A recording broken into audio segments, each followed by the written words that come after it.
Have you ever wondered how the rich seem to get richer and hold on to their wealth for generations? It is not about luck. It is not about magic. It is about structure. Wealthy families play a different game with different rules. One of their most powerful strategies involves how they own their most valuable assets. They do not simply buy a building, a factory, a piece of land under their own name. That would be too simple and far too risky. Instead, they build a fortress of legal entities around a single asset. A structure so robust it can withstand financial storms, legal attacks, and the erosion of time. This is a fundamental concept my rich dad taught me. The poor and middle class are rarely ever taught this in school. They are taught to work for money, but not how to make their assets work for them securely. The average person thinks of ownership as a straight line. You buy a house, your name is on the deed. You start a business, it is your business. The wealthy think in layers. They avoid mixing personal wealth with risky business operations. One lawsuit or one business downturn could wipe everything out. To prevent this, they create separation. They use companies as shields.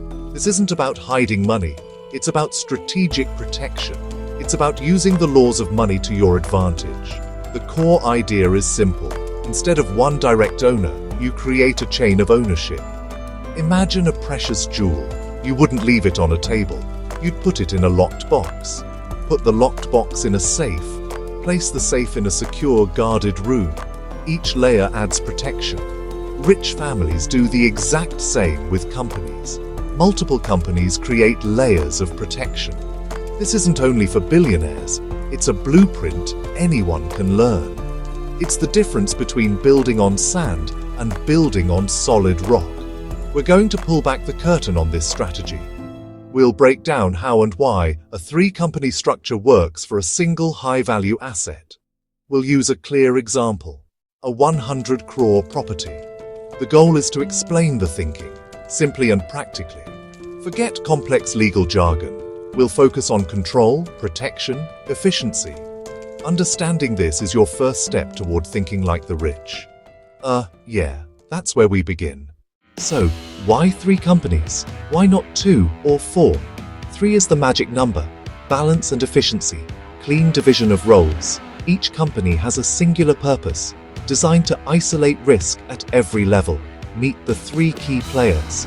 Company A, the operating company, the public-facing business, day-to-day operations and customer interaction, hiring employees and generating revenue, faces the most risk, lawsuits, contract disputes, business failure.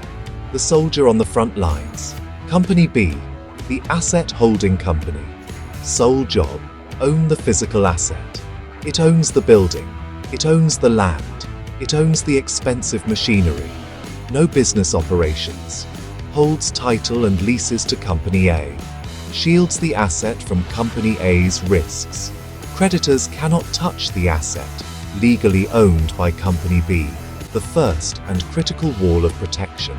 Company C, the family holding company, sits at the top of the structure, owns the shares of Company B, the family's control center, family or family trust ownership, provides an extra buffer, shields family wealth from issues affecting Company B, central hub for long-term wealth management, tax planning, estate planning, simplifies transferring wealth to the next generation and keeps it private, pass shares of Company C instead of transferring property. This 3-company setup, the cornerstone of sophisticated asset protection, a powerful fortress with clear purposes. Company A handles risk. Company B holds the asset. Company C protects family wealth and legacy. Main reasons: quick scan, unmatched liability protection, significant tax advantages, simplified estate planning, enhanced privacy, better financing options, flexibility when selling, comprehensive strategy for nearly every financial challenge. The difference between owning an asset and controlling it. Yeah, that's the big picture. Table of Contents, Part 2, Act 1, Liability Protection. Section 1, Ring Fencing. Building your financial fortress. Section 2. The operating company, your financial front line. Section 3. The holding companies, your ultimate shields. The most important reason the wealthy use a multi-company structure is for liability protection. My rich dad used to say, "The most important word in business is not profit, it's protection." What good is making money if you can lose it all in a single lawsuit? This is where ring fencing comes in. Ring fencing draws a legal line around your asset. It's like moats and walls around a castle. Each company acts as a wall protecting your crown jewels. Legally, each company is a separate person. It can own property, enter contracts, be sued. Separating asset from operations creates entities that are hard to pierce. Think of a ship with watertight compartments. If one compartment floods, the rest stay afloat. An operating business is a compartment always at risk, from employee lawsuits, customer accidents, bad business deals. Put your asset in a sealed compartment so one flood won't sink the ship. This is about containing risk, not avoiding responsibility.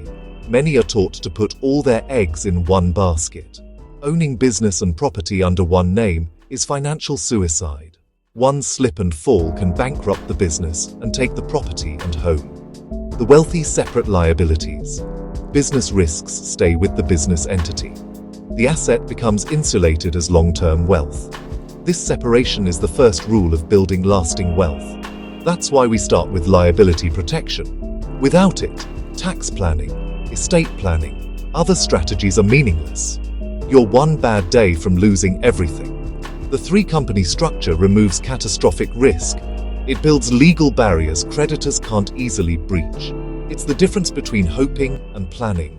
The wealthy build a fortress. Let's look closer at the first layer of this fortress, the operating company, or Company A.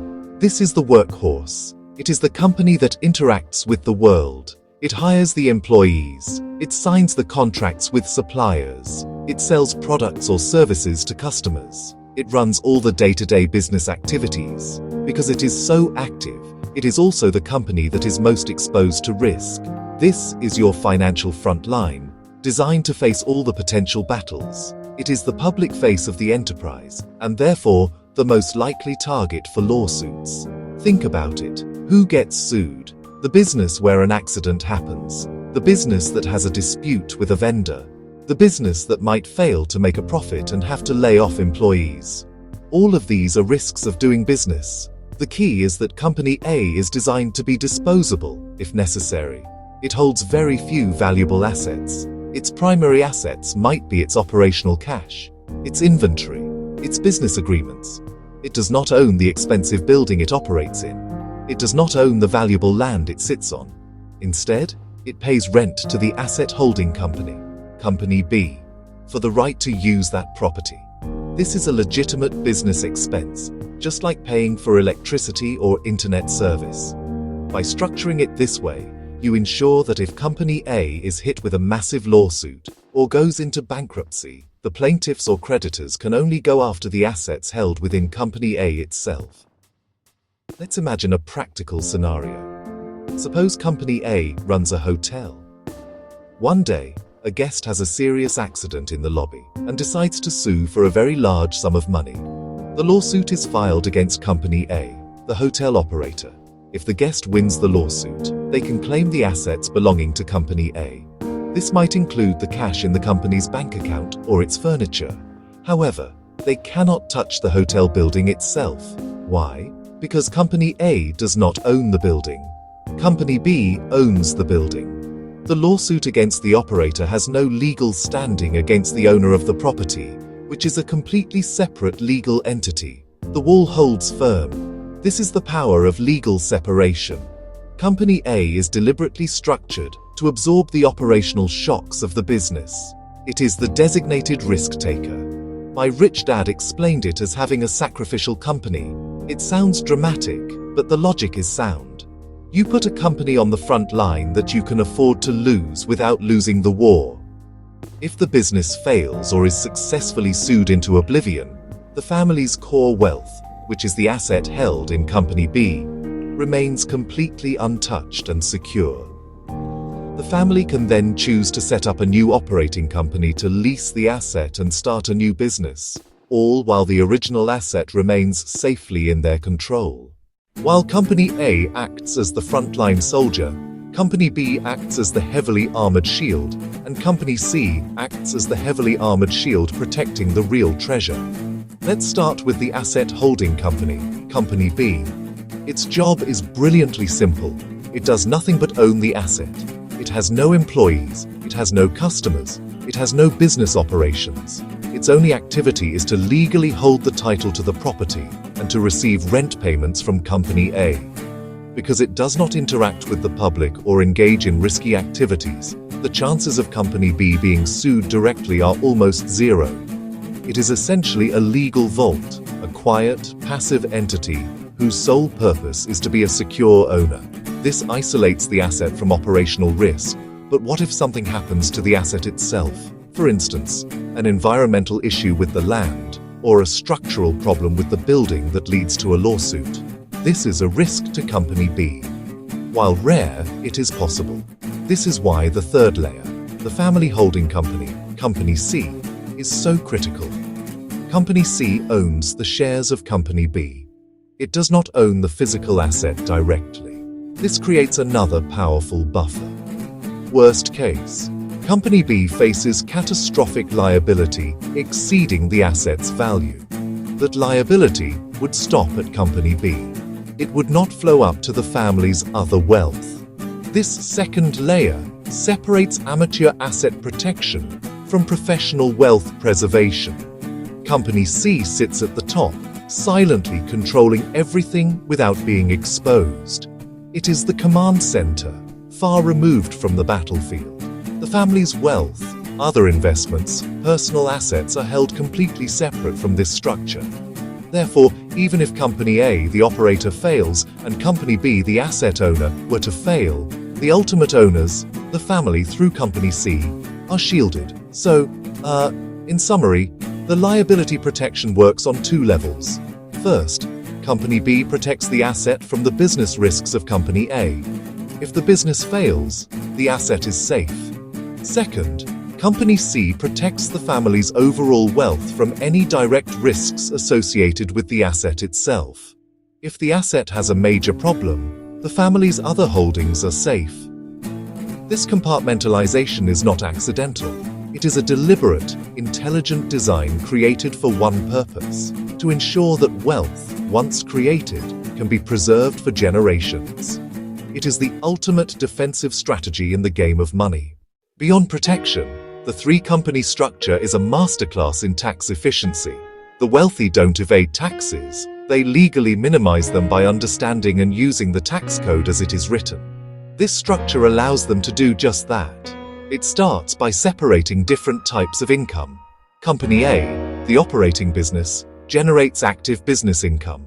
Company B, the asset holder, generates passive rental income. Company C, the family holding, can receive dividends. Each type of income is taxed differently and has different deductions. By separating them into distinct legal entities, you can manage each income stream tax efficiently instead of lumping everything together and risking the highest tax bracket.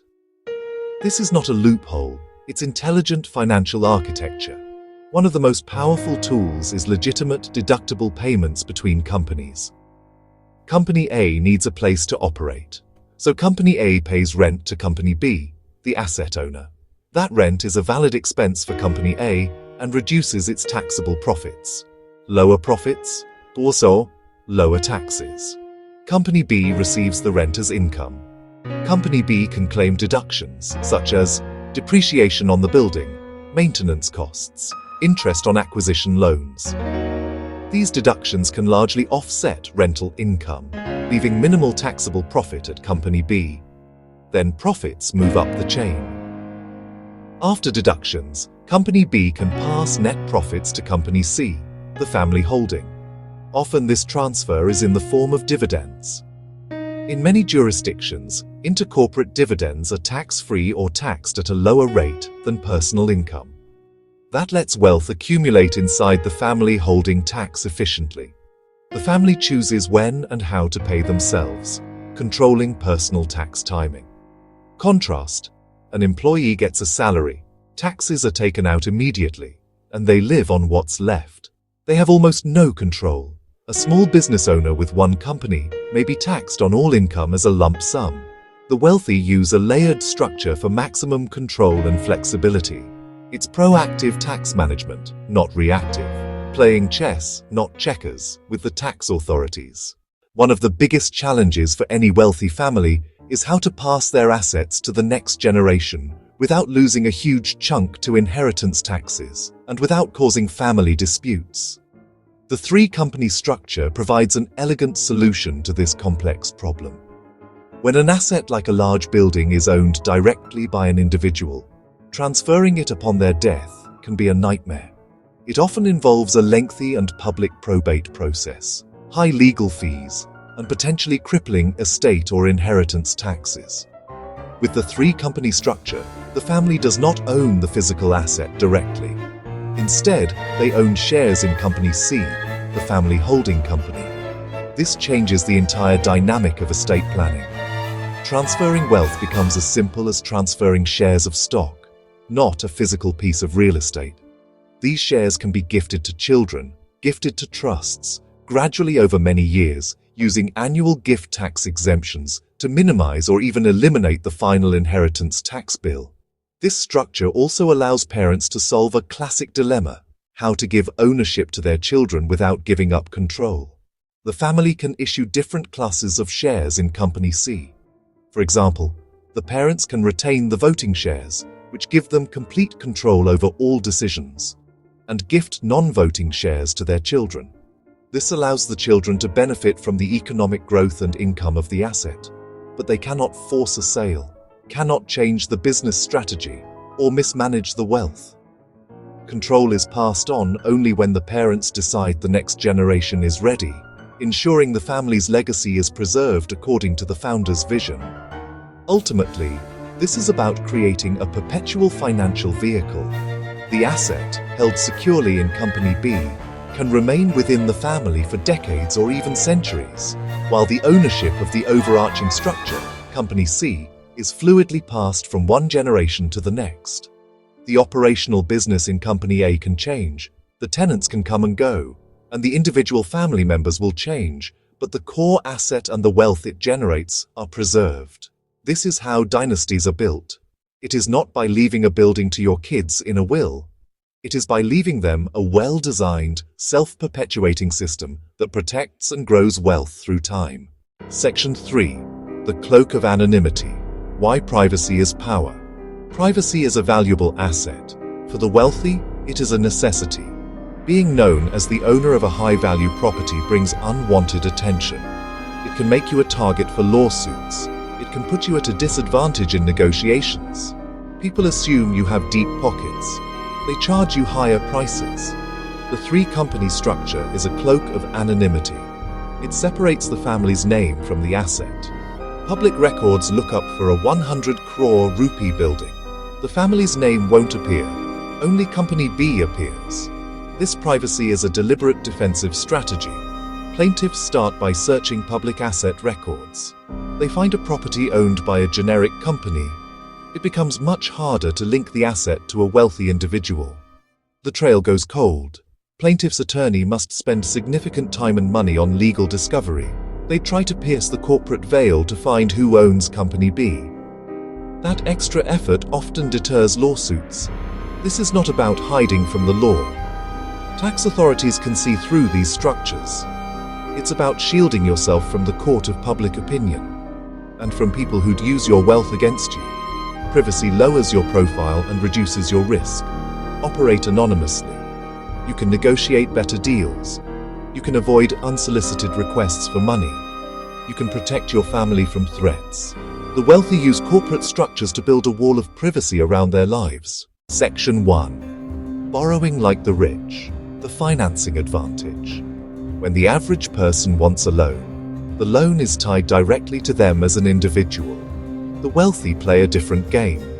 and the three-company structure gives them a massive advantage. Banks and lenders love this structure because it is clean, organized, and it minimizes their risk. Instead of the family borrowing the money personally, Company B, the asset holding company, takes out the loan. This is highly attractive to a lender. Why? Because Company B is a clean entity. It has no employees, no operational risks, and no complicated business dealings. Its only purpose is to own one asset.